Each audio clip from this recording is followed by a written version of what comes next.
recent, there are other mechanisms that have emerged, like meeting the president face to face, like being a friend of the first daughter, like joining PLU, like getting 5 billion commitment from the president to creatives. Because if you give individuals money, then there is no accountability for that money.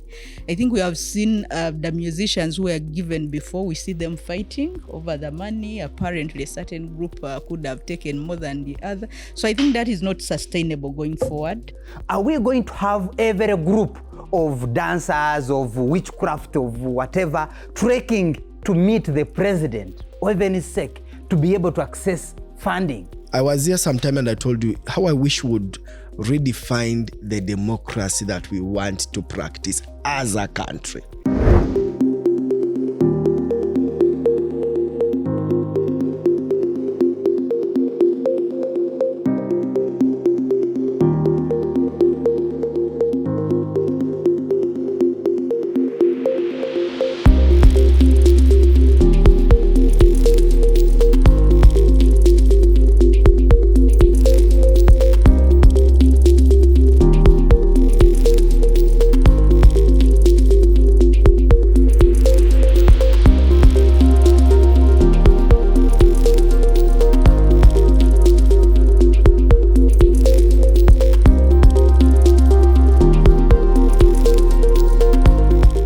Specifically, African civil society has started changing. They are more interested in how what they are pushing for can be mainstreamed in the governance of the country. And the center of governance of the country, as you all know, of course, we know the State House, but one fundamental one, which is the most representative body, is Parliament. And if we just get to see the screen right now, you'll see a tweet from Parliament. It's a pinned tweet. It says, notice is hereby given by the clerk of Parliament that members of Parliament are going to be sworn in on the 13th, 14th, and 15th of May, which means we are going to have a new Parliament. Now, just prior to the election, there was the launch of the National Youth Manifesto. And civil society in Uganda is saying, okay, how do we ensure this document does not remain a dead document that we just speak about in the shadows and corridors of power? How do we make it alive? How does it shape the legislative priorities that will be presented by the Prime Minister? Or how does it remain something that remains mentioned on the floor of Parliament in the effect of then producing that change that the young people believed in? So for this very podcast, in partnership with the Open Space Center, which is leading in this very essence of providing advocacy towards ensuring that youth priorities are mainstreamed in the 12th Parliament, we are joined by an incredible panel that will be digging into that specific objective. The first panelist is Sharaf Kakaire, who is the Partnerships and Mobilizations Director of the Open Space Center. Ashraf, you're most welcome. Thank you, Joseph. I'm happy to be here. Thank you very much. Second, joining us here is none other than Theopista Chiza, who is the Programs Manager of the Africa Youth Development Link, and they'll be telling us more about that just in a moment. You're most welcome. Thank you, Joseph. I'm excited to be here. Yeah, and finally, but of course, certainly not least, this is a youth wing leader of the Alliance for National Transformation, and he will be telling us about whether the party is happier after the 2026 election, but also currently he's the chairperson of the Inter-Party Youth Platform. You're most welcome, Nelson. Much obliged. I'm glad to be here and ready to dive into issues of national importance. Thank you very much. So we're going to start with setting context for the conversation. What is the National Youth Manifesto? What is inside there? Just like if they asked what is the Bible or what is inside that book that we want to shape the agenda of the 12th Parliament. And to do that, we will come to Theopista Chiza to give us context on what the National Youth Manifesto is. But most importantly, what is it? If we didn't have it as a country, what would we lose? Oh, thank you, Joseph.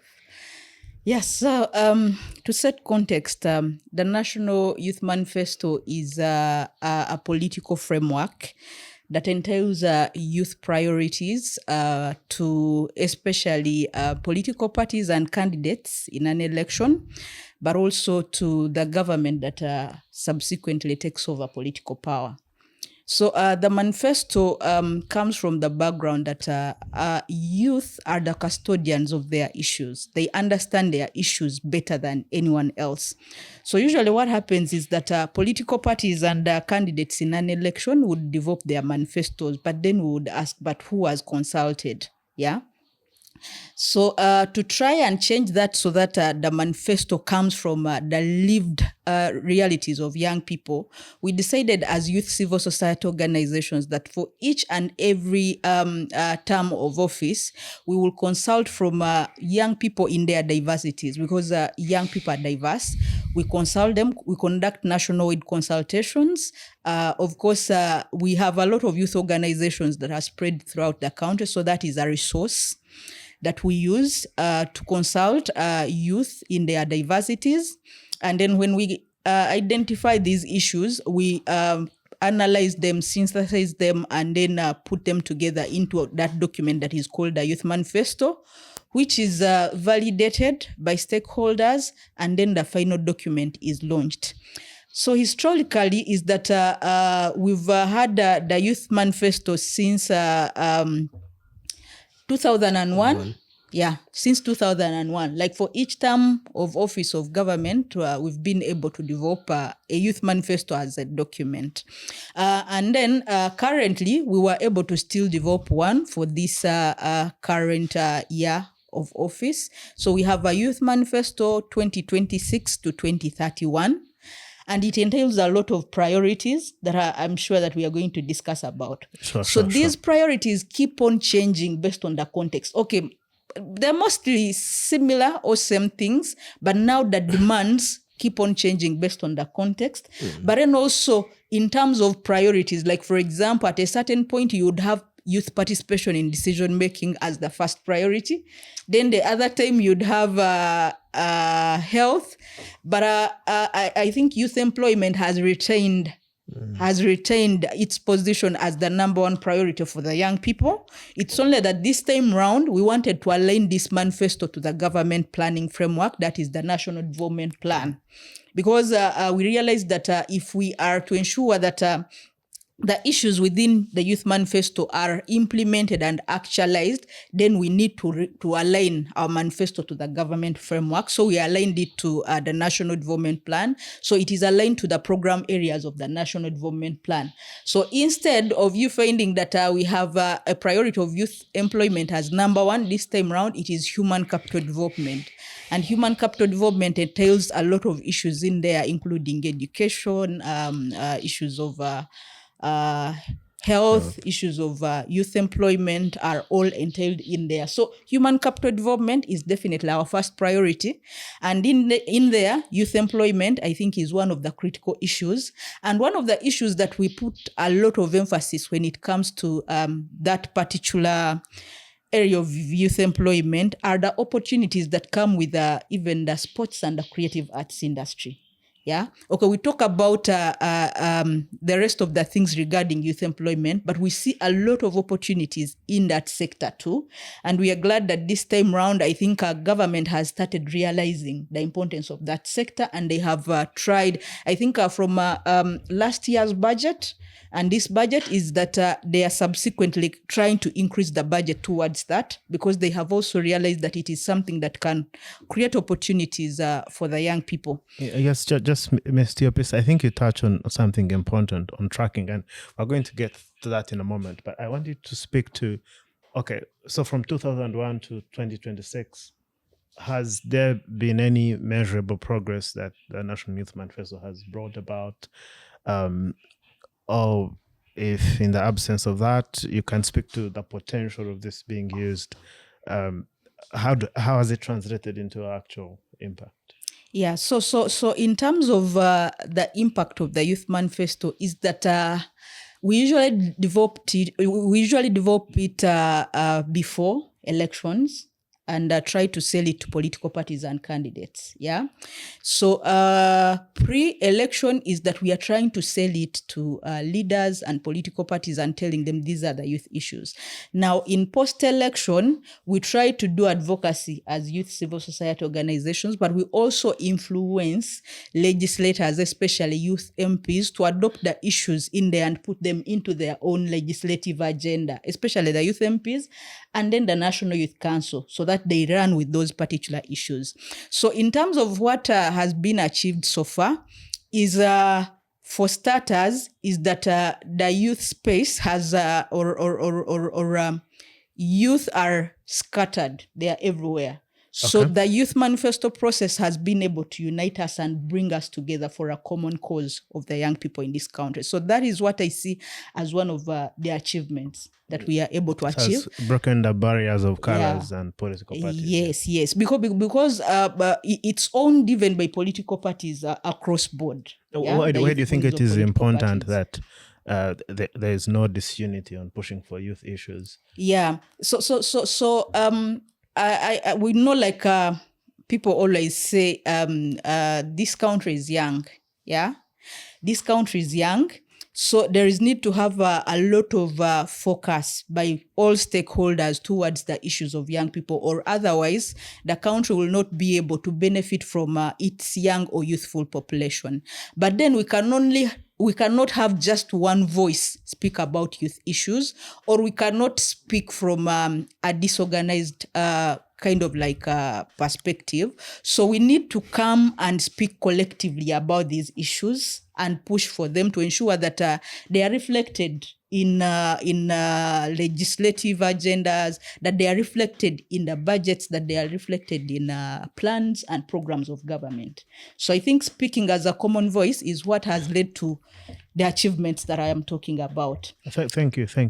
And Mr. Ashraf Kakaire, I know that Open Spencer convened a lot of engagements that united different political parties, the Uganda Parliamentary Forum on Youth Affairs, a lot of local councillors, and a lot of youth leaders speaking on specific issues. I wanted you to sort of speak to the impact that had in terms of the manifestos of different political parties, and on whether there was any impact tracked in terms of how effective that was.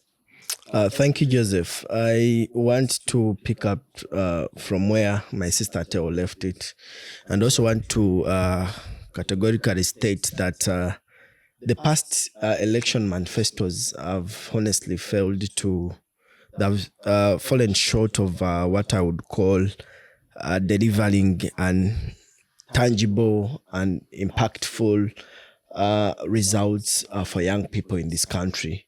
And that's why young people feel at some point the political statements from all political parties mention them. There is no single presidential candidate that did not have aspirations and ideas on how they want to help young people in this country.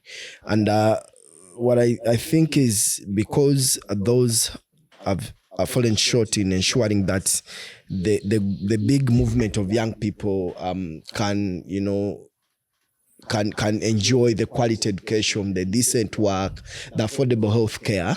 That's why collectively, like Teo said, they decided to share their priorities, demands, and aspirations in a single social contract called the National Youth Manifesto. As I come to your question, Joseph, and our viewers, I'll also allow me to remind you that about 78% of the population of this country are below 30 years. And that population statistics indicate that these young people of these great nations do present both the current and the future Uganda. Interesting. So the current population and the future population is the huge mass of young people. So when we tend to neglect their demands and desires, we tend to not to think so well for this country and plan so well for this country. Now, going to your question of the engagements that we've had with local council leaders and also other dialogues and platforms engaging these people to towards the ideas of what the young people would want the current or the next government to work on. I think they've been meaningful in the way that we've had young people have their say collectively, in the issues that they feel is affecting them in terms of participation, in terms of education, and not just education, but accessible education, and not just accessible education, but an education of opportunities. You get it? So we've also had young people own these issues, which is, for me, I think it is very interesting. Gone are the days when you have political parties design manifestos and the common people do not own these manifestos. So the forums that we've had and the workshops, we have young people own these issues because these demands come from them. The nationwide consultative forums that Teo talked about and the surveys that we make come from the young people, and they choose which of the demands they think government should put much focus on.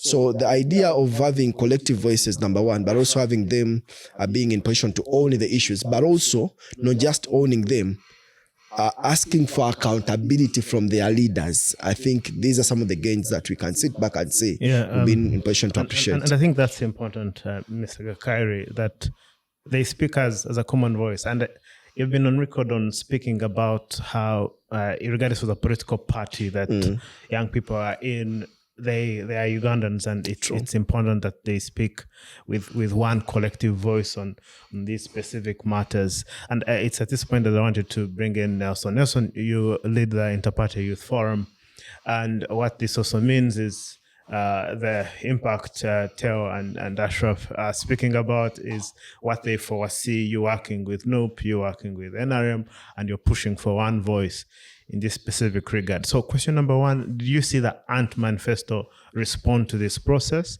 or even in the previous years? How do you people come up with youth priorities? Is it as consultative? Do you use the National Youth Manifesto as a benchmark? And two, how do you speak to the idea of speaking as a collective vis-a-vis speaking as individual agents within political parties? Yeah, thank you, Joseph, for giving me the opportunity to be on this amazing podcast. I have an opportunity to coordinate and lead young leaders or youth leaders from different political parties under the Interparty Youth Platform. And we are part of this. Tell us about that. Yeah. What is the platform about? So basically, it is a platform that brings together youth leagues of different political parties by subscription. ANT, NRM, DP, FDC, UPC. We are about 10, and 2 more have requested to join. Like PFF, we are yet to have it on board. Once we sit and then we take that's big decision. Yeah, 10 political parties. Yeah. So when I was saying that we are part of the stakeholders that engage in bringing out, the National Youth Manifesto. So by us participating in that process, in the consultative meetings, in the validation meetings, engagements, in having all these voices put together, agreed as a uniform voice, to speak for the young people in Uganda, it is one thing that we are proud of. And the moment we participate in it, then we have an opportunity to inform and influence how our political parties respond to the issues concerning young people. Because like in the ANT, they expect, a position of what do young people, be looked at, how should the issues of young people be advanced. And all this comes through this research, these consultations together with civil society like Open Space and these other, youth-led or youth-focused organizations that discuss critical issues concerning young people. So for me, it is very helpful in bridging that gap. But also when we have gathered critical information, well-researched information that has been filtered, gone through different stages to such a live document of a National Youth Manifesto. There is no way. Non-partisan document. Yes, non-partisan document that really speaks loud. These are key issues, very key issues. If you're talking of unemployment, we all face the same thing. Actually, the aspect of unemployment is not only for young people. It is a general problem in Uganda. Because the question of unemployment goes deeper to affect the life, the day-to-day living of all Ugandans. We are talking of decent living, decent living. What is the measure of decent living? And how can it be achieved with, with the employment scale that we have in Uganda? We all know what's happening with unemployment. Nelson, just guide me on something small. Just a minute back, you said that the moment you have this document, then it influences party leaders. Could you tell us how the National Youth Manifesto is used in different political parties to, let's say, influence how MPs push for issues of national importance or bills? Is there anything you want to comment about? I will speak on behalf of the Alliance for National Transformation. Please. So when we came up with the National Youth Manifesto as a collective team, then in our manifesto, a manifesto is a living document that you flag, to the party to say, look, what are you talking about? Youth, economic, foreign policy, agriculture, health, education. So my job and my team, under the Youth League of the party, is to ensure that what we have in the National Youth Manifesto is captured, is on record in the National Manifesto of our party. Of your party. Of our party. And the moment is then, it's what informs policy positions of the party when they are projecting, the next agenda of what they plan to do. So it is. So we can authoritatively quite say important. That in the references of the Ant Manifesto, our very good document is cited. Yeah, absolutely.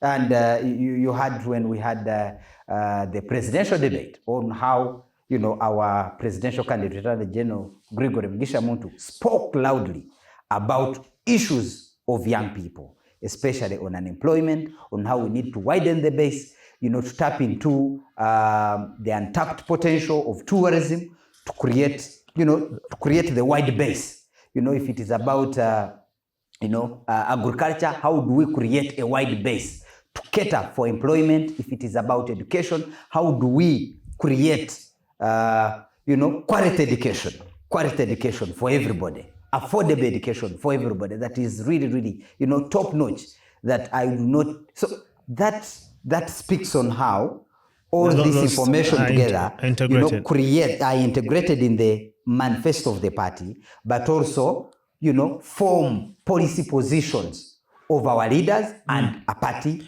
as a whole on how they really look forward to the Ant MPs or local leaders in local councils citing the manifesto specific issues. The Christians say Ephesians chapter 2 verse 3 and pushing for those issues. Yeah, it is influence. And colleagues here as well. You were involved in this process. Have you started?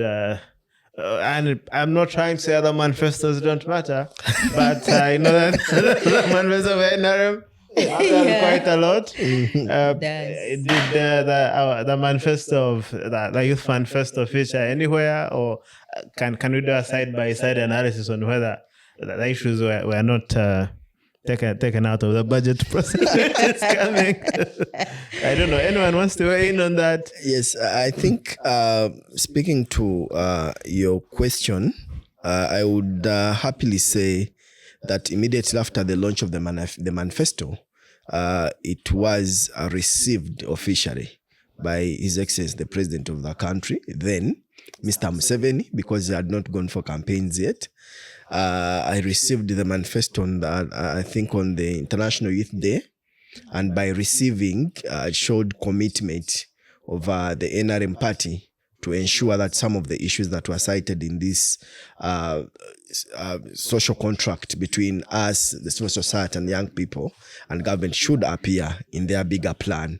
And they said after going through it, they realized through their ministry of gender, particularly for the young people, some of the issues had been, already captured. And I think they think this is something that they can take up as a movement, as a party, to ensure that issues of young people are catered for. But also during that time, we were already past the budget processing timing, so you would not see so much in the current budget. But also I want to speak to the fact that the catalyst that gives life to the National Youth Manifesto is the national budget. Without facilitating and financing issues in the national in the budget, we cannot have the manifesto. So we are hopefully that we are going to closely follow those that got power and office to ensure that we work hand in hand to keep reminding them that these are the issues and the demands of young people that they think should be worked on in the next 5 years. Thank you. And I think you want to add to that. Yeah, I wanted to add something to what Ashraf has said. Thank you. So the Youth Manifesto vis-a-vis the NRM Manifesto, because it's now the one that is going to be in power for the next 5 years. So it's very important that the Youth Manifesto aligns to the NRM Manifesto, because as they implement their manifesto, then they are definitely implementing the Youth Manifesto. So looking at the NRM Manifesto, yes, we looked at most of the manifestos, and they really had very wonderful sections on youth issues that align to the issues that are within the Youth Manifesto. So for the NRM, there was something big on digitalization. Ensuring that they're investing in the digital economy, because they feel that benefits more young people. And then also through their strategy of the ATMs, the agro-industrialization, I think tourism, manufacturing, their target mostly is for the young people, so that they're able to benefit from the value chain. And then they also talk so much about skilling the education system through this new curriculum and implementing that. But then, given that it was the NRM that was in power in the previous Kisanja, and they are in power, there are things within the Youth Manifesto that were worked on that we need to follow through. So one of them that was really pushed by the youth MPs and the National Youth Council was the rationalization, especially in the PPDA. The PPDA guidelines were revised to create a reservation scheme for especially special interest groups, that is youth, women, and persons with disability. And that was one of the demands in the Youth Manifesto, and it is one of the achievements that we talk about. So that was actualized, but now the challenge is with the implementation of the same. Because if youth are to benefit from that kind of like rationalization, where there is a reservation of for those contracts that are 30 million, 50 million contracts, 30 million national level, local level 10 million. So if youth are to benefit from that, then youth need to be organized. They need to formalize. Yeah, you know that most young people's businesses and initiatives are informal. So for you to be able to benefit from that, they need to really formalize. And that is something that we want to work together with the newly elected leaders to push for and ensure that we create awareness, because even some young people don't even know that exists. That they just meant to double circle on that. That the regulations or guidelines say that any contracts below that threshold should be taken up by young people. Or women or persons with special interest groups. Special interest groups. Below 100 million. No, below 50? It is national level. It is 30 million national and then 10 million at the local government level. You should not be pushing it for young people to take 200 million. I think below 200 million should be a young person. Then the other one, which is also very key and very important. For years or for long, we've been crying about young people being entrepreneur, where they start businesses, but their businesses don't live to celebrate their first birthday. That has been a big talk. Yeah. And definitely that is something that would feature in the Youth Manifesto. So we remember that as we closed off last year, is that government has had, I think, given a tax holiday over 3 years for businesses that are below 500 million. So if you start up any business that is below 500 million, is that you will enjoy a tax holiday for 3 years. So those businesses will not be taxed for 3 years, because we assume that after the 3 years, the business will have picked up and then will be able to pay tax instead of government taxing people's capital, because that is what has been happening. People's loans. People's loans or people's capital. Sure. So that is something that was passed, but now the implementation. Because always what has happened is that these issues at times are, they are passed, they are put on paper, they are well laid, but now the implementation is where the challenge comes. Now, in this current manifesto, we want to see the actual implementation of those, because they will go a long way in terms of helping young people to start up businesses and for their businesses to be able to be sustained. That's very good. Tracking is very, very important. Like how SDGs are tracked and seeing the impact. Just earlier on, you had sort of highlighted that when you analyze the NRM manifesto vis-a-vis Youth Manifesto, there were some issues that the NRM manifesto had considered, and there are some other issues that, I think that's what you inferred. If they accepted some, it means by inferred that's what you meant by not saying it. So could you speak to those issues that the NRM manifesto didn't capture? What's the strategy? Because those issues matter too, don't they? What's the strategy there? Yeah. So there are those issues that were not captured in the NRM manifesto, but these are very important issues.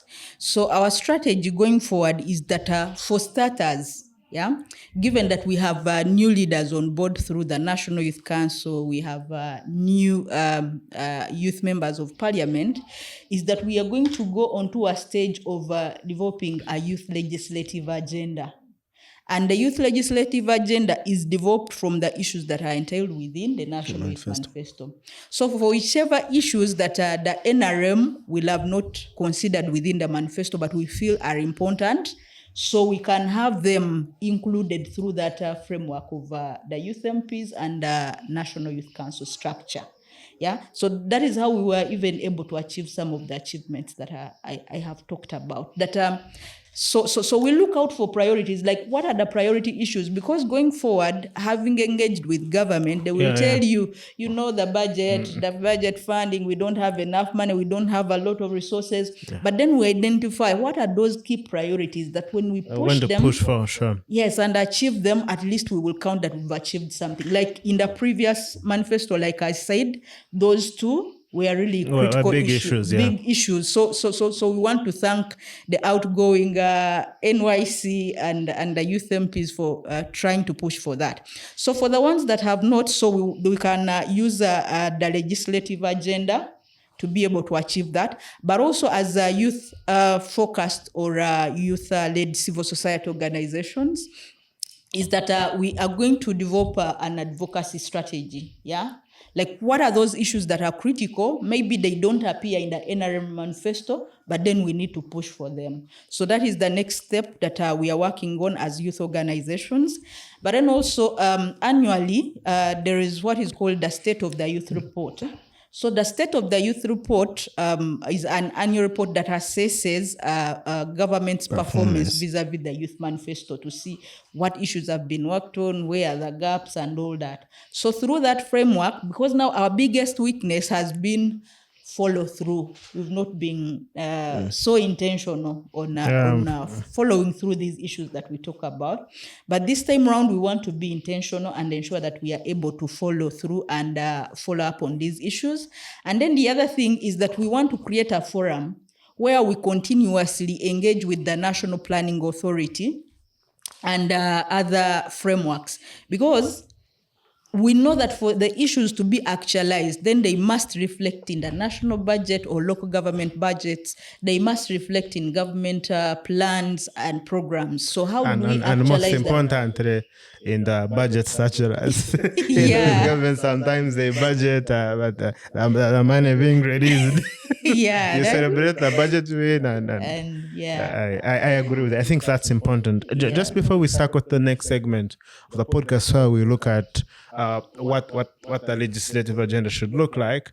Mr. Kakairi, I understand that in the evening of last year, the Open Space Center issued transition to employment report. True. And also in the very same year, just this is a second context to the question, young people started organizing around some issues, but they were saying that they are not so organized to push for an issue, which could also beg then the question I'm going to answer, which is, now that young people are disorganized, that they cannot push for issues jointly, that their issues were not even the ballot, yet they're the most pressing. For example, I don't see how unemployment was on a ballot. Maybe there could be some. How were youth issues, sexual reproductive health, how were they on the ballot?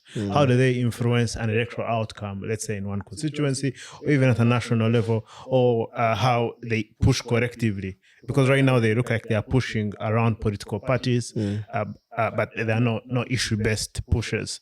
How do we ensure that in the course of the next 5 years, we have momentum towards youth pushing for their issues collectively and just away from pushing as political parties, which I think is like a semblance of divide and rule, where you divide people, but they don't have one common voice. Yes. I think importantly to note is that we need to reorganize. We acknowledge the fact that we've been disorganized at some point, and we take the blame upon us. And we are waking up and saying, here we are the hugest population. We are a representation of today and the future of this country.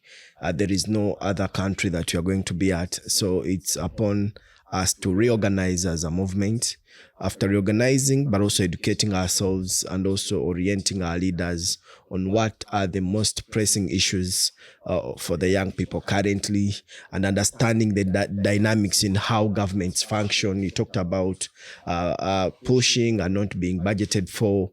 And after understanding how governments function, and then get to know which buttons must we place at the end of the day, and most importantly, calling for leaders to account at a certain time, to be in position to know that, okay, this is the issue, and how do we, work on this issue, and what can we do moving forward. But also, most importantly, we need to, first of all, start looking at ourselves as partners in development, not looking at ourselves as a category of other grouping that must be taken upon tokenism, given some monies, some projects, and keep quiet. So looking at ourselves as an agent of change, partners in development, then we shall be in position to have positioned ourselves for government to say, okay, wait a minute. The loudest voices are for young people. What are they saying?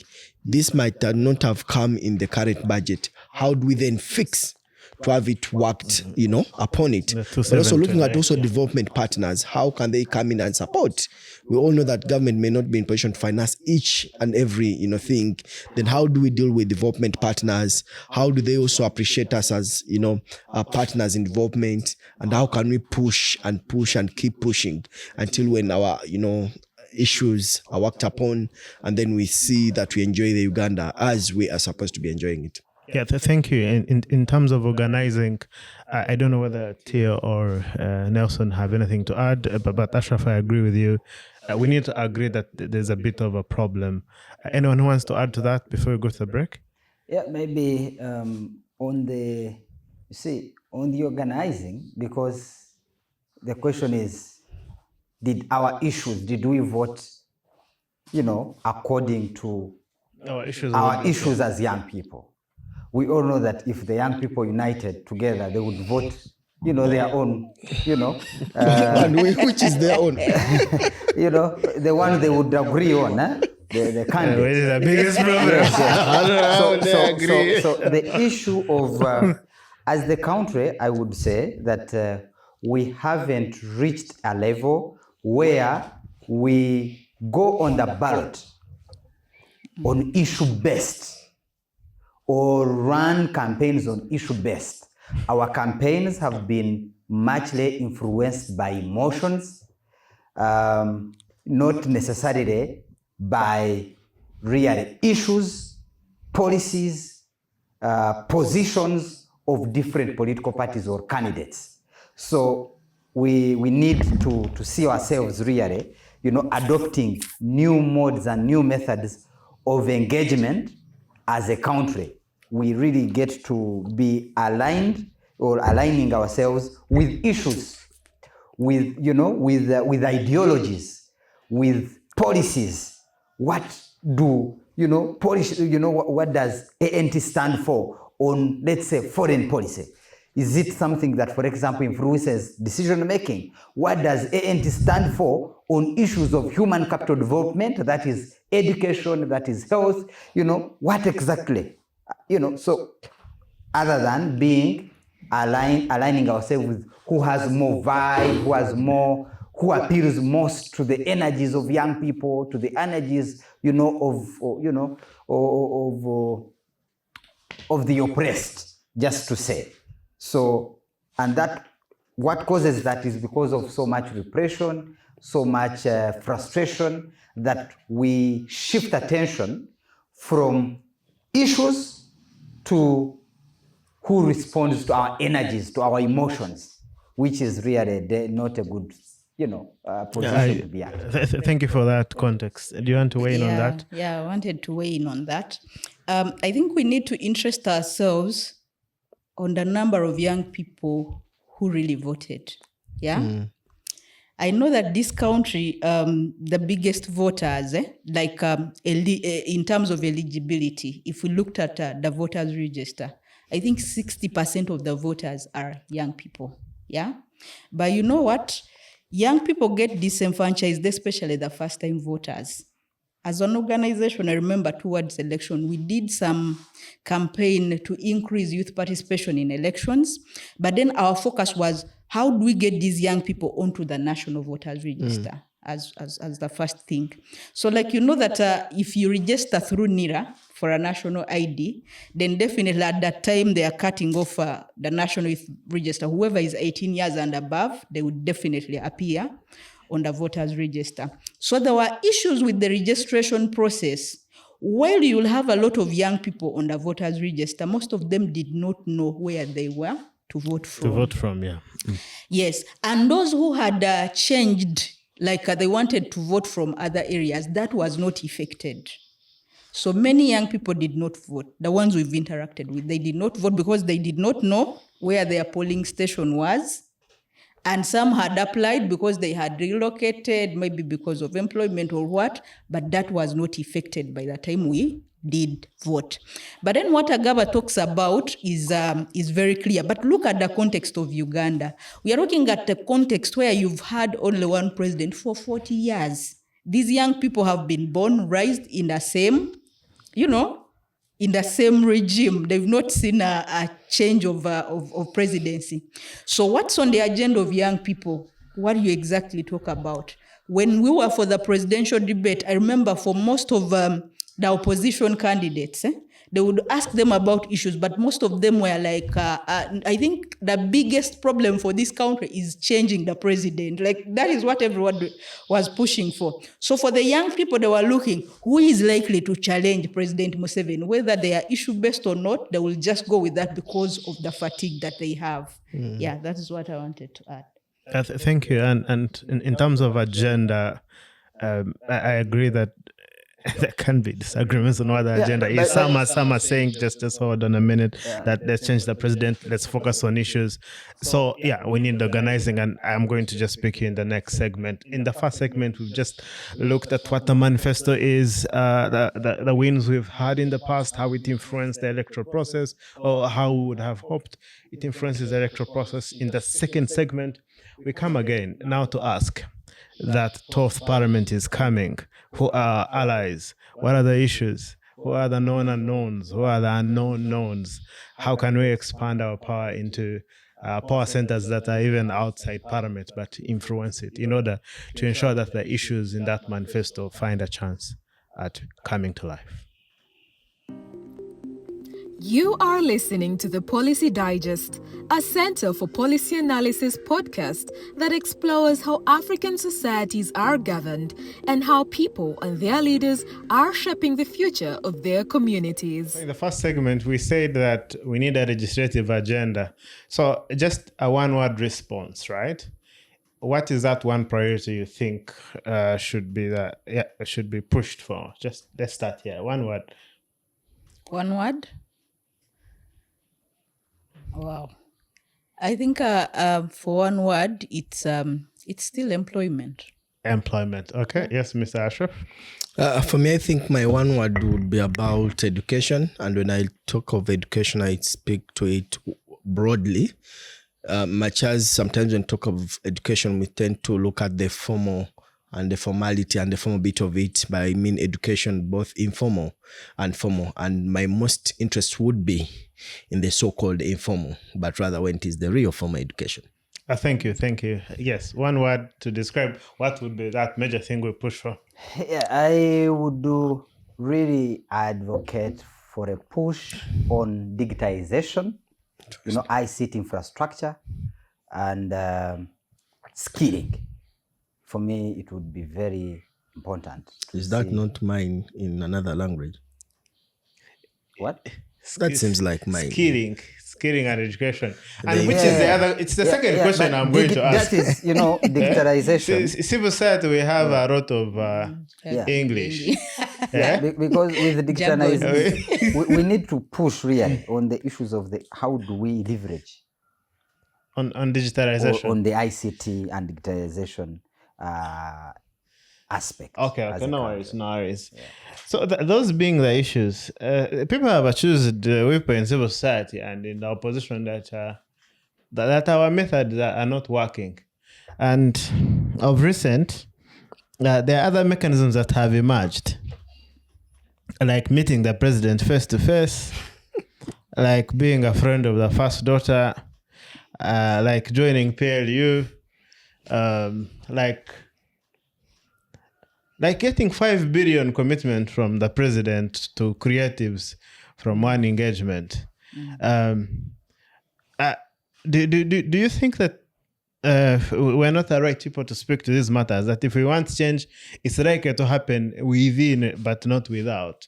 That youth pressure from outside is likely not to work, but working with these people who to create the change internally is what is going to drive. Like the way Kasuku did, and got money for creatives, the way Eddie Kenzo did, and now we have that because it has been big on influencing the copyright and neighboring rights amendment bill. Do you think that our methods, and with the upcoming sovereignty bill, do you think that space for pushing for youth issues is still within the vehicles of political parties or from civil society, that the end justifies the means, and in this case, if the means is to engage internally, it's where we should be going?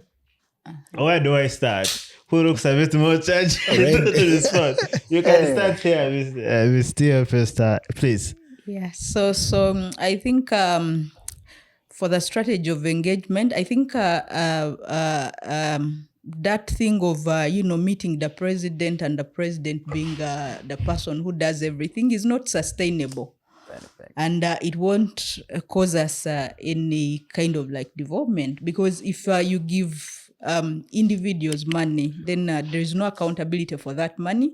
I think we have seen the musicians who were given before, we see them fighting over the money. Apparently a certain group could have taken more than the other. So I think that is not sustainable going forward. So I wouldn't, as a civil society actor, advocate for the same or want to try to use the same strategy. I feel that we should strengthen we should strengthen the structures that we have and ensure that these structures are more accountable.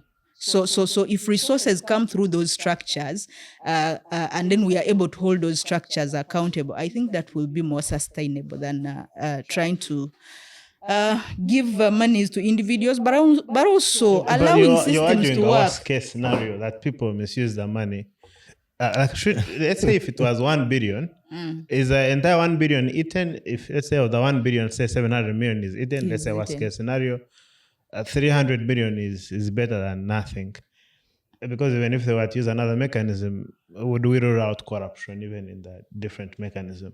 That if a government uses an official structure, Youth Livelihood Program, PDM, we've seen even in those structures that the rate of bringing back the money is 0.001%. So for me, I think what really works is that government needs to invest in infrastructure development. Yeah, I always give people an example. I come from a very local district called Kagadi.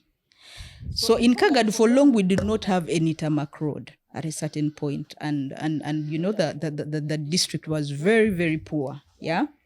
So recently we were able to benefit from the oil roads. Yeah, you need to go back and look at the development that has happened in a space of only 5 years since we had the roads. The development that has happened, not because government has injected in money, but because the local farmer, even my parent in the village, is able to benefit from what he gets from agriculture.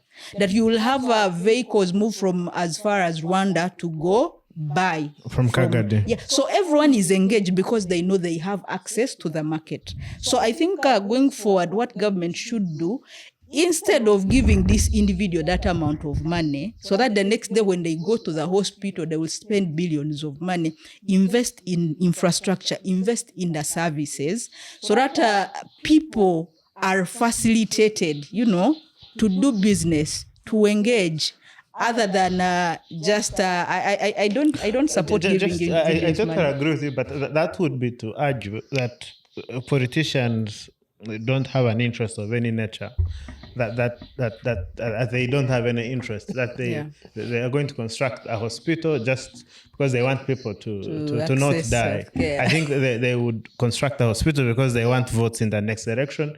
I want to think that's a more plausible incentive analysis of a politician. I could be wrong. Maybe again, politicians from Anta are a bit different. Them they want to solve, but I imagine that politicians have an interest in this case. If the interest of the NRM is to remain in power, right? And their interest is, as long as you are seen to be aligned with the NRM government. For example, those roads in Kagadi, were they created out of just the will of the NRM government, or there's a way through which it links to the NRM agenda of them? I'm just trying to say, was it a result of opposition bickering or civil society bickering, or it was internal lobbying of a give and take between the NRM government and the people? I think it was a result of the resource, the oil, the discovery of oil in the Bunyoro region. So we were able to benefit as a result of that. President has always said that at times he's hesitant putting a lot of money in infrastructure like a road to an area where he's not getting anything in return in terms of productivity. He has said that.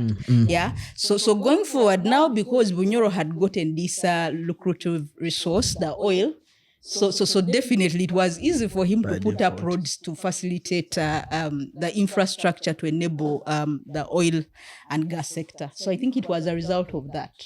Okay. Thank you for weighing in, Mr. Ashraf. Are we the right voices, or should we change strategies?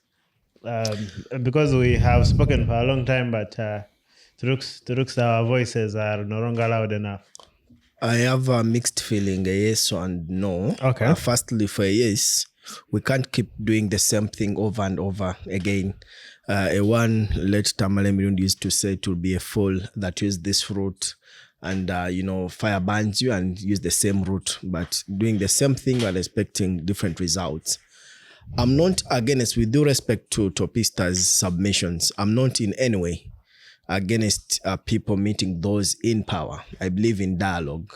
I believe in non-confrontational approaches in terms of development. If we are, because what we are speaking to is public, it's pure about public management. That's management of people, resources, and all that.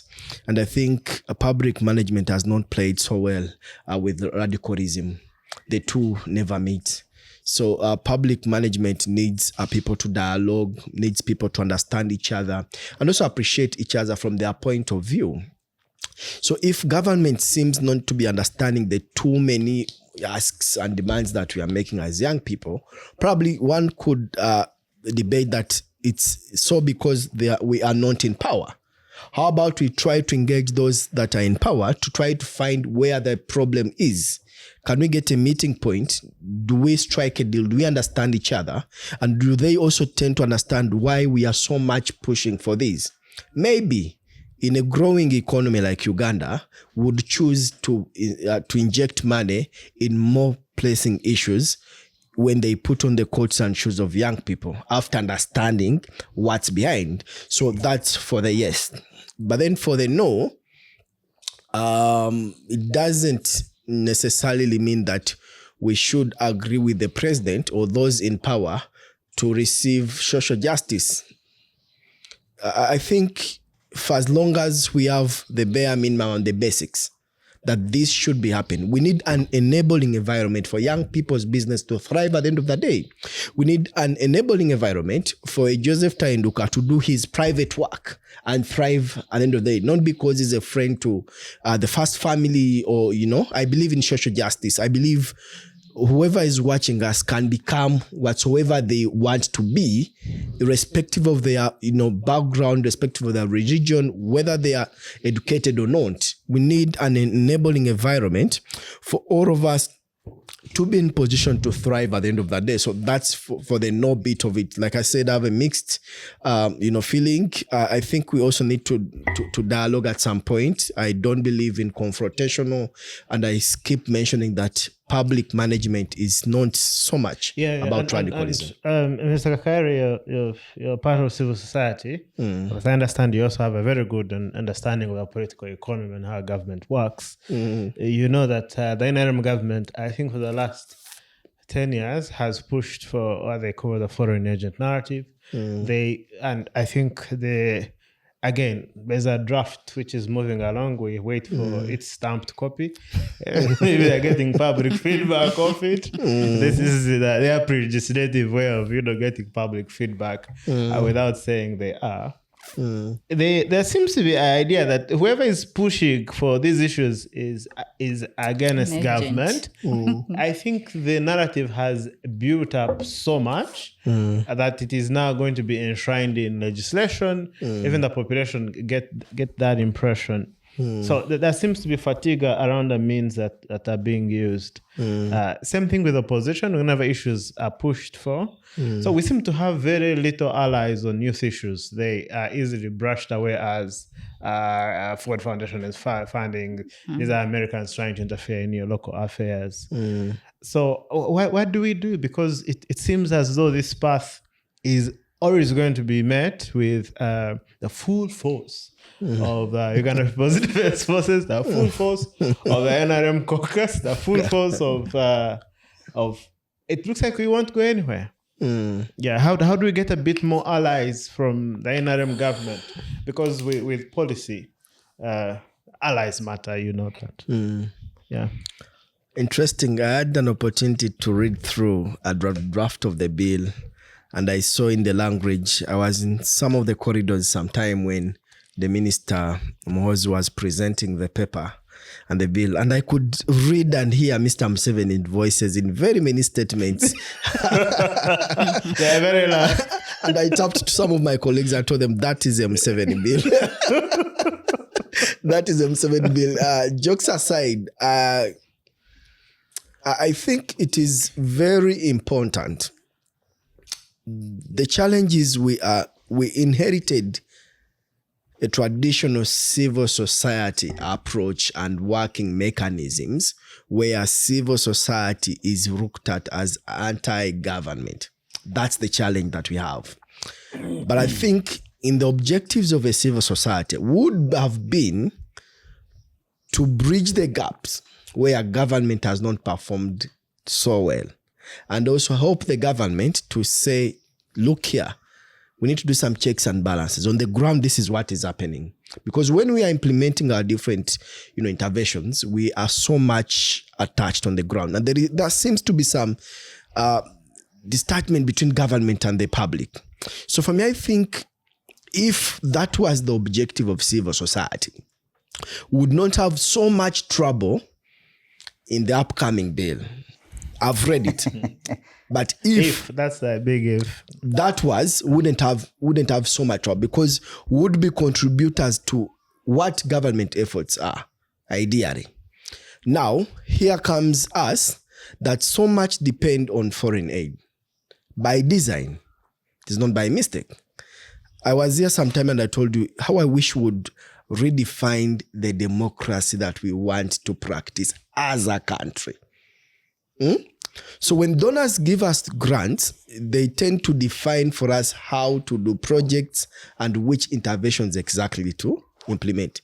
And even go to an extra mile to choose for you and say, look, Madam Teo, hope I'm not speaking to your donor. You must be Masindi, not cut out. You get the point.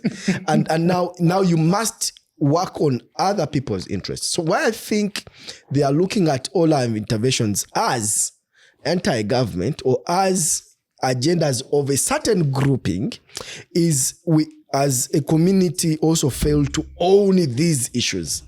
You get it? We fail to own the issues, we fail to live them, and we fail to share experiences, because these are lived realities, like Teo mentioned at some point. So all I can say is the timing of the bill, first of all, after closure of some of these, NGOs, that's number one.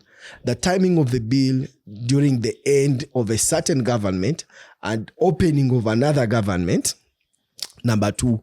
And who is presenting the bill? The movers. That's what I told you when I was reading and hearing the reading. I had a lot of Mr. Museveni's statements and words in that bill. And at the time when Chagolanyi is abroad, who is the, head of an opposition, leading opposition. Calling for sanctions on the Ugandan government. I get you. So for me, I think we need to have consensus as a country. We need to have dialogue as a movement. We need to have dialogue as a civil society movement together with those in power to help them appreciate and understand why our efforts are like so and what our pure agendas are. I acknowledge some, in quotes, leaders of civil society might be anti-government, and some of them might even be pro-government. You get it? But we would be working for the greater good, not fronting, personal and selfish interest above our organization agendas. Because some of us, we are looked at as if we carry our organization in our chests and shoulders. So when Ashraf has what he thinks, they will say that is the position of open space. When Topista Kiza here gives her personal thoughts, it will be considered as an AYDL thought. And also that was with Agaba. When he speaks as Agaba, you may not be in position to differentiate between Agaba and Ayop. And interpreted platform or ANT. So that's my humble submission on that. Thank you so much for weighing in on that. And I think soon enough, we're going to have to do a lot of inward looking. In any case, I think this conversation is far from, it should have happened a long time ago. I think we enjoyed the sail of the river of not detaching ourselves away significantly from foreign aid. Yeah. Mr. Nelson, you want to weigh in on whether is opposition the platform that will push for youth issues, or do we need another approach? Because also you are part of the people who they are targeting for. Some of your political parties have already been removed off the iPod payroll. Yeah. Now your other opposition political parties, even the leading political party, are we still the voice, or do we need to do another strategy? Yeah, with your permission, I will get to it. I wanted to weigh in on something that we talked about on tokenism, by the president, and that for you to access resources or funding, you must have physical interaction with the president or those that are close with the president. It is the worst thing that this country has ever go to. It is the worst stage. That for me to be able to access government funding, I should know the president, I should know the first, one of the members in the first family. It is the worst thing that has ever happened to our country. We need to create systems. We need to have fairness at play. We need to have equity at play. We need to have rule of law at play.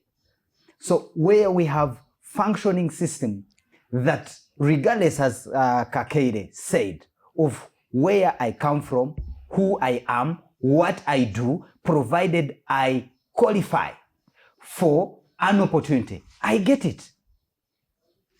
That's something that we need to watch. Yeah, I applaud, like the copyright law. It is something good that, it will benefit whether I support government or not. Because government does not work for individuals. It works for all Ugandans. That's something that we need to look at. It is not about, the agenda of those who support me. When you are in government, you are working for everybody. You are working for even that person, in Kaberamaido, in Kamwenge, in Kisoro, who even doesn't know who the president is. You must advance national interest. That's something that I wanted to mention. So I am totally against that kind of and I also agree with you. But that, where rules of accountability are at play. I totally understand. But the premise of that argument is that the NRM does not have interests here, and that it does not give those who maximize their interests. In that case, don't you think proximity to them would give us another copyright amendment bill, would give us another 5 billion, like the one Kasuku? Shouldn't the end justify the means? No. The political economy we find ourselves is as important as the end itself. For me, that's my proposition. Do you think a TikToker who gets 500 million will care how the money, whether it was a process or not? No, shouldn't the end for that TikToker, let's say the musician whose rights just got protected, should because in the absence of that informal process, which they couldn't get their protection, they could get it in 10 years. My point is, how many groups will have to trek to Chisozi, to State House, to be able to get that funding? So, two, what are we talking about? What are we talking about? The 41 million, percent, which is about 4 million people of young people who are not in employment, not in education, they are there, not in training. What are we advancing for them? Are we going to have every group of dancers, of witchcraft, of whatever, trekking to meet the president, or even sake, to be able to access funding? Let systems work. Let money be in, let's say, UDB, and let the structure and the process of how to access money, that money is, is well put out there. Let awareness of different interventions for Juakali, for informal sector, for ghetto youth, for, for professionals, for people who are in startups, be clear. So when we have laws that really are pro-development, not pro, this and this winning power of this section or what, then that's when we develop as a country. So I am very, very hesitant to You're speaking very passionate on the matter. My question still remains. For a TikToker who receives 600 million to put up their studio as a result of the lobbying efforts of one of the people, let's say, who constitutes like a youth lobby group within the NRM that lobbies in State House for youth issues. They don't care about whether there was a process or not. That is, and in the absence that of one which, individual or two individuals. My question is, as government, how many TikTokers or groups will have to trek to State House to receive that money? Why don't you create a platform for everybody, create an environment where there is equity, where there is fairness for access of support. You're speaking about heaven, Nelson. No, it is not heaven. We're You in see, Uganda. having been That's in a heaven. regime, That's heaven. that has ruled us for 40 years, doing a wrong thing, practicing a wrong method does not make it right. And we must be clear about it. It is about sustenance now. You know, So- how there's sustainability that you will have to be giving 5 billion, people who are dealing in this, that you are going to be dealing with groups and groups and groups of individuals to track the stuff. Then if president is to meet all these individuals, how will he get time to really concentrate on other bigger issues? So, But he no, needs lobbying to- is not a Ugandan idea. It happens everywhere. Yeah, but Lobbying happens everywhere. Would it be wrong for us to have you see- an NRM youth lobby group that even when we don't disagree with the means, we can agree that the ends are desirable? I don't agree with the means of begging the president, but if the end were desirable, can we say this in the broader strategy? This can be one of our strategies. my still I need to really ask how many people, how many groups would have to trek to State House to receive that funding, and how sustainable is it? How practical even is it for that ordinary Ugandan, that TikToker who is down in Kamwenge, in my village, Mahani LC1? No. TikToking about Yes. how So to we grow must matoke, create how a to- platform. We must create an environment, an enabling environment. Anyway, that aside, you talked of, are we being targeted or not and what? You see, Ugandans, we need to be very careful. And we need to really, really read history. And this is specifically for those that are in government, for those that are pushing this bill, the sovereignty bill. This is not the first time to see such kind of legislation targeting individuals being pushed for, and later it catches wisdom. Imagine, they are defining a foreigner. If you look into that bill, they define a foreigner that he who is now, even those in the diaspora are foreigners now. Heaven's sake.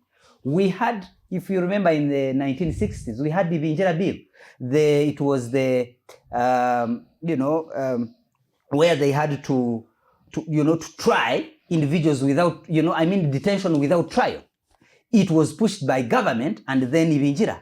Before you knew it, Ibinjira was deported to Karamoja by the same bill. It caught up with him.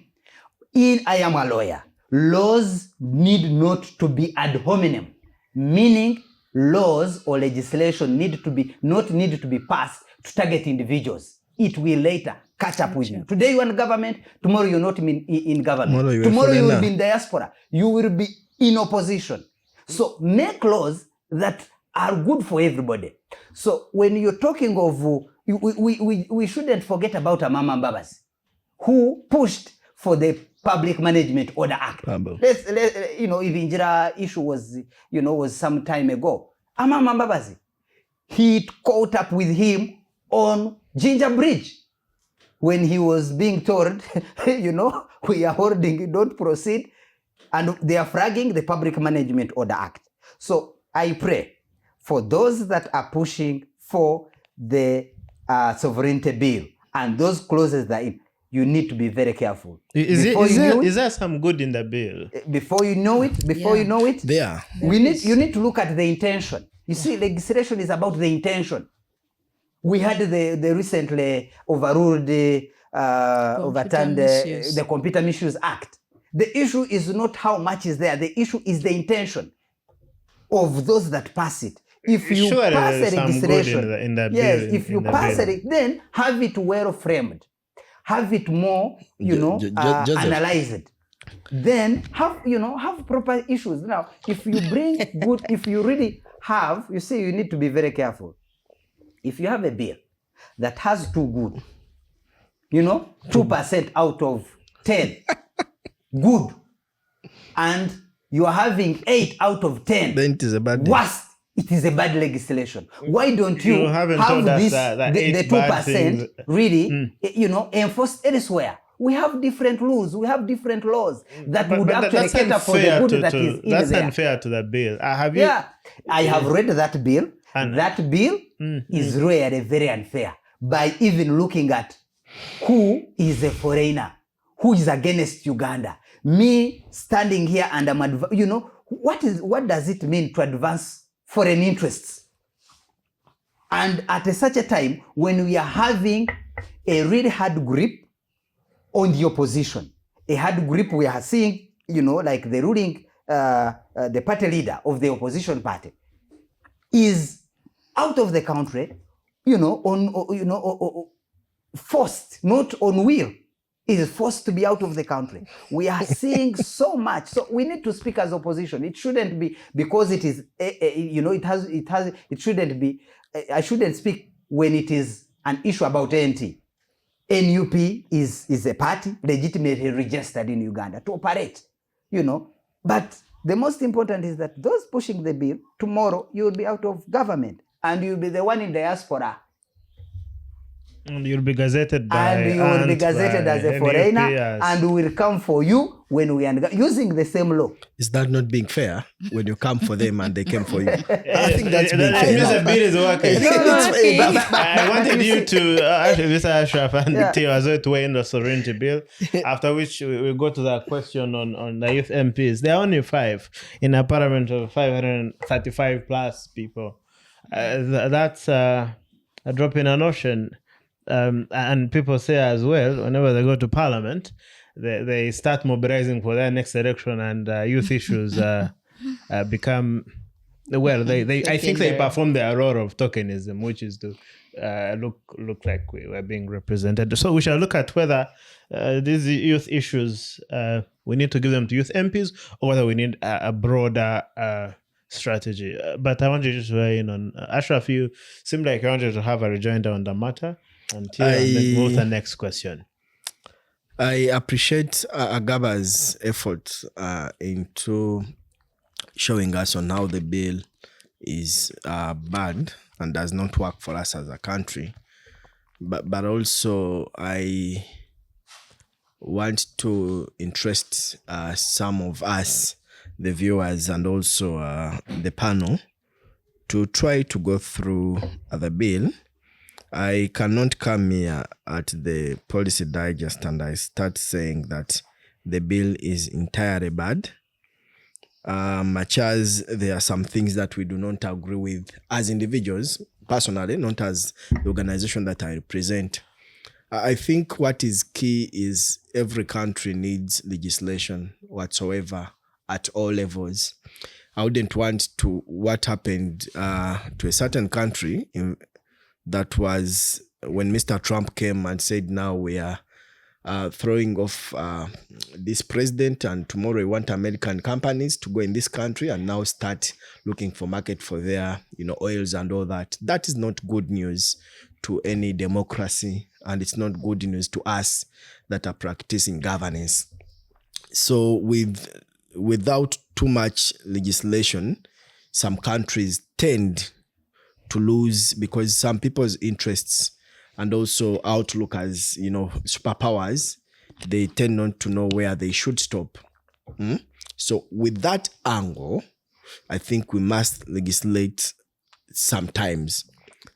There are issues that I do not agree with when it comes to civil society organizations in terms of funding and all that, but also it's a wake-up call to us, those in civil society, to try now to look for the alternative of how best we could see sustainability of our entities beyond foreign, aid and all that, and how we can survive, and also look for a more sustainable and lasting initiatives of ensuring that we are resilient as a movement, and we keep doing our work to do checks and balances to government, and also ensure that we achieve the social justice at the end of the day. So that's my humble thinking towards the bill. But I think it's not the end of the tale. We still have that last sitting where we have the committee of the entire house, where now they revisit page by page, word by word, definition by definition, some of these key things that Agaba is raising, we should be, brought forward to ensure that some of these do not go unnoticed, because at the end of that day, it might impact or affect any of us, whether you're in or outside government at the end of the day. Yeah, it's true. I beg to submit. The lawyers must be preparing that petitions already as well on that very specific clause here. Could you weigh in? Yeah, so my question is around how we influence. We have only 5 MPs. We're coming to that on the question of sovereignty bill. So the sovereignty bill. Okay, so looking at that bill, definitely the intention and then the timing, the context, yeah. I think when you look at the title of the bill, Protection of Sovereignty Bill, so every country would definitely want to ensure that they are protecting the values of the country. They are ensuring that there is peace and security, and that there isn't interference from any foreign body towards the peace, security, but also the life of the people, because it is the responsibility of the government to do that. So it wouldn't be bad if government entirely did this to achieve that. Yeah, we would definitely love it. I envy Americans when I hear everyone America first, America first and all that stuff. And then you're like, how about us here? Yeah, Uganda first. Yeah, where is the Uganda first? Yeah, so why we don't have the Uganda first is that we are not well aligned to what our values are as a country. Do we even as citizens know what our values are, the values that we need to protect as a country? So we really don't know about those values. I appreciate that at a certain point government came up with the patriotism program to try to teach us to love our country and all this, but our values, I think, are not very clear. They are scattered, and we've not done much in trying to ensure that our values are well defined. So if we want to protect our sovereignty, what is this sovereignty that we want to protect as a country? That should be well defined. Very clear. Yeah, it should be well defined and very clear. And then when we go into the process of, trying to come up with a law that protects that, it should be based on that exactly.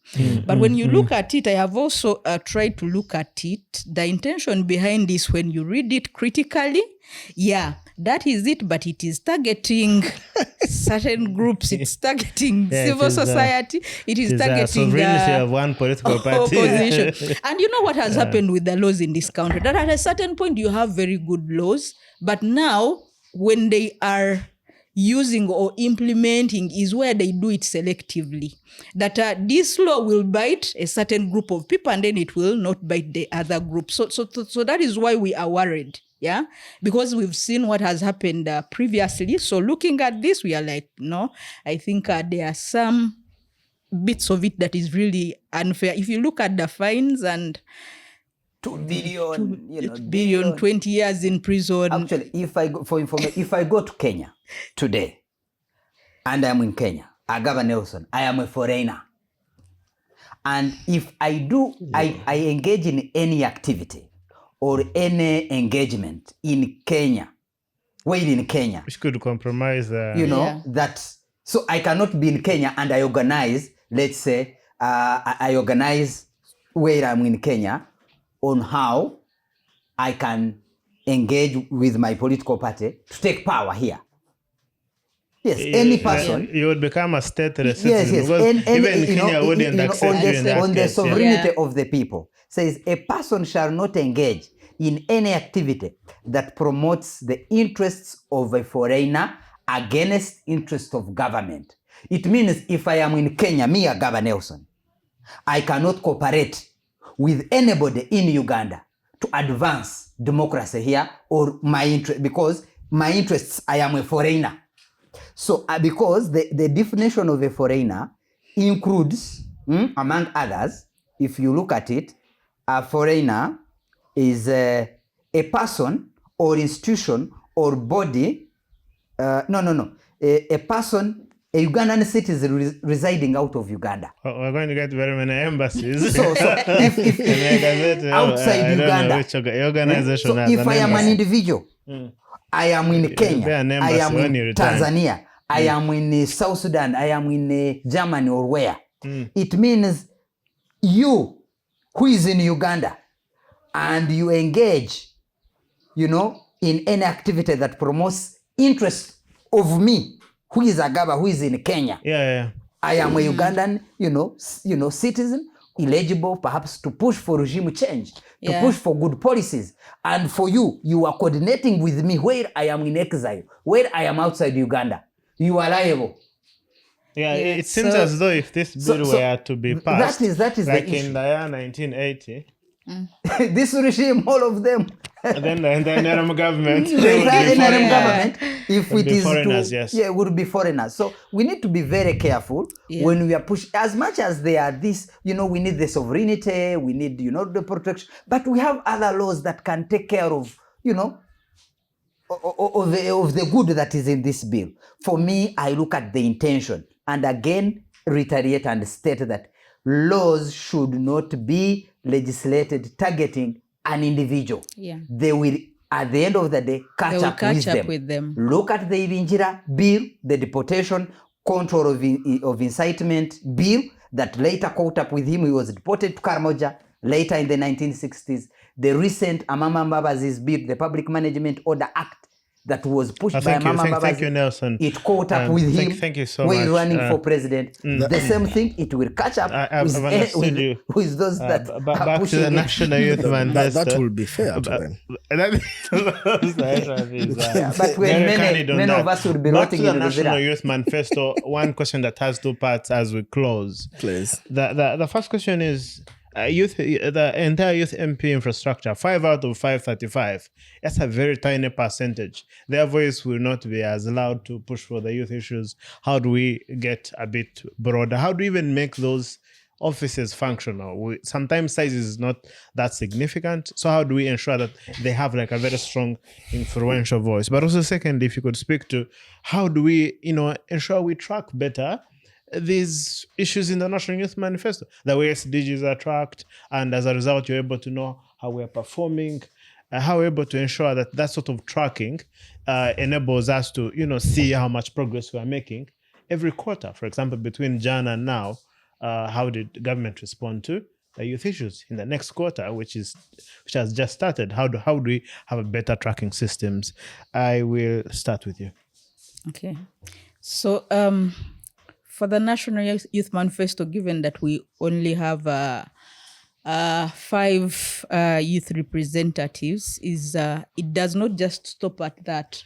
There is a framework that was created, which is the Parliamentary Forum on Youth Affairs.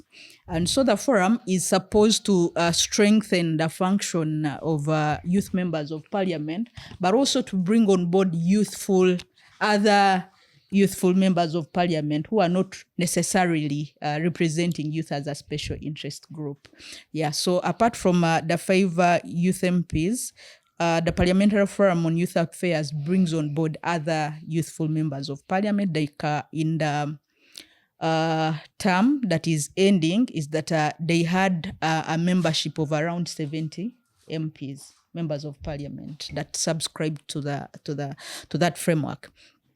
So looking at that is that whereas we have a lot of youthful MPs and also the youth MPs, you've talked about the fact that one of the challenges that we face, that for the youth members of parliament who should be pushing for the youth issues, they go to parliament but looking at the next term. So they refocus their energies onto that kind of like constituency or district where they want to contest in the next term of office. And that has been a disadvantage to the many young people in this country, that you vote for youth leaders who do not stand or represent your issues. If they are committed to speaking about your issues, they are giving it less attention because now their focus is on something different. That has been a very big disadvantage. But then the other thing is that you have this bloated parliament with so many people, and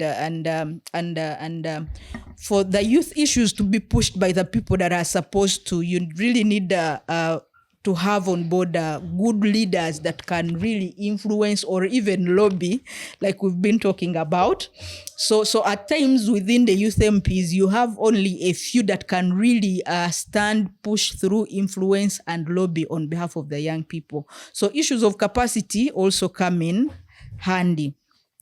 But then, despite all those challenges, how are we prepared to ensure that this time around we are able to follow through and ensure that some issues are realized?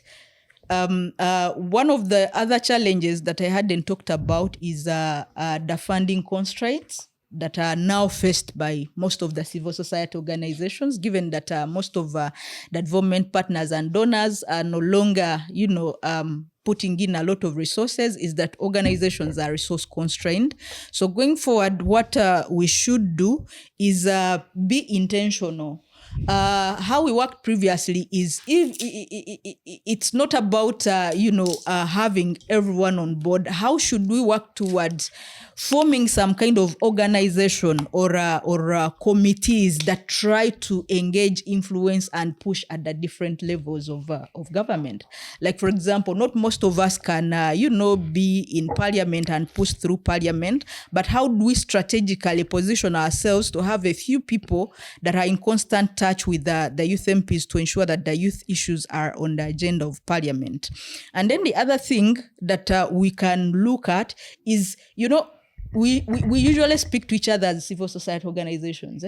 You'll find me speak with Ashraf and the likes. And yet civil society is very broad. Yeah.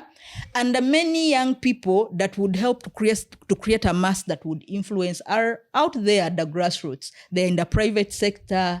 There are those that are in the ghetto. We have those that are in religious institutions. So going forward, how do we spread so that this thing comes naturally instead of it being pushed by an LYDL, which is seen by government as an agent of agent of foreigner. Foreigner. So how do we make it be owned by the people so that the influencing happens organically? Yeah. So I think going forward, that is what. Thank you so much, and thank you for your thoughts on this podcast. Yes, Nelson. Yeah. As she mentioned, that framework, especially because from the National Youth Manifesto, through which forms the legislative agenda, which is pushed, through Uganda Parliamentary Forum on Youth Affairs, which has several memberships. So is to have those that run that platform be intentional on advancing youth issues, on, lobbying allies in parliament to ensure that our issues are really tabled on parliament. If it is about, let's say, the BPO, the business process outsourcing, how do we have it pushed? How do we push the startup a bill? How do we push youth budget targeted or tagging programs being pushed for? How do we increase allies within government, within parliament, but also outside, in the civil society, to keep drumming some of those issues that we really push for as young people, but for the benefit of this country. So for me, that is important. But also to create, for example, the framework of when you're getting the annual youth report, the youth scorecard, so that it helps us to flag and say, look, we have done this analysis. It seems we are not paying more attention on all we this. got an F9 Yes. So that we can add more voice. But also Ugandans, especially the young people, let us really pay more attention on issues that unite us. Let us speak with one voice. Let us, assert energy in advancing youth-related matters. Wherever, in different forums, those at council, in local government, those that are able to, those in different parastatals and, departments that have a say, or especially in decision making. But much appeal is to those that we elected to represent us in the August House. Really up your game in advancing, fight corruption. When we fight corruption, it benefits all of us, but most importantly, the larger majority. Let us really use one of the role, which I think it is very key, oversight as a member of parliament. Shine, be on that floor of parliament to really, really, really, look into how different projects, programs for young people being implemented. So the moment we strengthen the oversight role of, a member of parliament, and especially by the youth member of parliament representing young people, then that corrective voice will really help us at large. Thank you so much, Nelson. I think that's very clear, and I look forward to how we do that in the next few months and how it falls into the agenda. Mr. Kakaire, as you close us off, what do you think about a broad coalition around allies and how we can track as, again, we close? For me, I think intentionality is key. From what we got from Teo and Agaba here, we must be intentional, but also it is important to turn manifesto demands and issues into what we would call measurable indicators. If it is jobs, how many jobs are created by government this year? If it is education, how many enrollments have happened in school? How many changes have happened in vocational institution? For me, I think we need to turn the manifesto issues into measurable indicators, but also track government commitments versus action. Government commits in this budget, this is how much they are allocating for the youth programming. Then do the young people receive that money? It is important, but also ensuring that policy implementation happens, not just about policies and promises, what happens at lower local level, what happens in local government. We have already existing structures as young people in the National Youth Council, but also in civil society. A lot of collaborations must happen, collaborating from within ourselves as civil society organizations, but also collaborating with those that matter. Go to parliament, meet those committees, work closely with the Ministry of Gender, the Department of Youth, to ensure that is done. Also, it is important to set review and timelines every quarter, every financial year, that state of the national report. How have we performed? What is happening? Where are the gaps? But also use a lot of digital platforms like here, the Policy Digest, media, mainstream media, traditional media, social media. Where are the gaps? Publish reports. Have a collective voice of young people speaking one voice and questioning for accountability. You promised this money came. Did the young people in Busembata receive the money? Did those in Katak receive? What are they using the money for? Most importantly, I think as we collaborate and do partnerships and do put it in measurable, means, we must train ourselves as young people to become better in terms of implementation, in terms of working. If we receive money, do we buy phones? Do we go for weddings? Do we go for bettings? What is the money for? You get the point. So I think it is important to have all that collective effort as young people, civil society, media, youth organizations, parliament, and those other policymakers to be in position to achieve the greater goal that we are eyeing. Thank you. Indeed, what you don't measure, you can't know whether you're making progress. And that was very, very good. Last, thank you to your Pista. Thank you, Nelson, for that. And indeed, as young people, the National Youth Manifesto is a collection of all our dreams, all our aspirations. That idea you have is enshrined in there. So regardless of our political color, whether you are purple or whether you're red or yellow, these issues affect you. They don't care whether you're yellow. They don't care whether you're green or I don't know what other color. Red. These issues affect all of us, and it's important that we have a collective voice. And this podcast has just focused on that. And as the Policy Digest podcast, we focus on African ideas and people that are shaping the future of the community. And we believe that you who is watching is the person who is going to shape the future of your community using this one advocacy document of the National Youth Manifesto. Thank you for watching. See you again. Thank you for listening to the Policy Digest podcast, the Center for Policy Analysis podcast that is profiling African ideas and people that are shaping the future of their communities. Subscribe to all our platforms on YouTube and Podbean.